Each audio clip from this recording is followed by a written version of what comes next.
CM ಆಗೋ ಕೆಲಸ ಮಾಡೋ ಕೆಲಸ ಹೈಕಮಾಂಡ್ನವ್ರು ಮಾಡೋದು. ಪರಮೇಶ್ವರ್ ಅವರು ಹಿರಿಯ ನಾಯಕರು ನಮ್ಮ ಪಾರ್ಟಿಯಲ್ಲಿ, ಬಹುತೇಕ ಪ್ರದೇಶ ಕಾಂಗ್ರೆಸ್ ಸಮಿತಿ ಅಧ್ಯಕ್ಷರಾಗಿ 8 ವರ್ಷಗಳ ಕಾಲ ಒಬ್ಬ ಅಧ್ಯಕ್ಷರಾಗಿ ಕೆಲಸ ಮಾಡಿದ್ರೆ ಅವರು ಮೊದಲನೇವರು.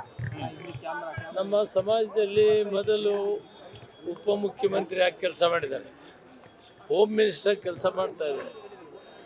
ಅವರು ಕೂಡ ಸೀನಿಯರ್ ಇದ್ದಾರೆ, ಅರ್ಹರಿದ್ದಾರೆ, ಅದರಲ್ಲಿ ಎರಡನೇ ಮಾತಿಲ್ಲ. ಅವರ ಅಭಿಪ್ರಾಯನ ಅವ್ರು ಹೇಳಿದ್ದಾರೆ.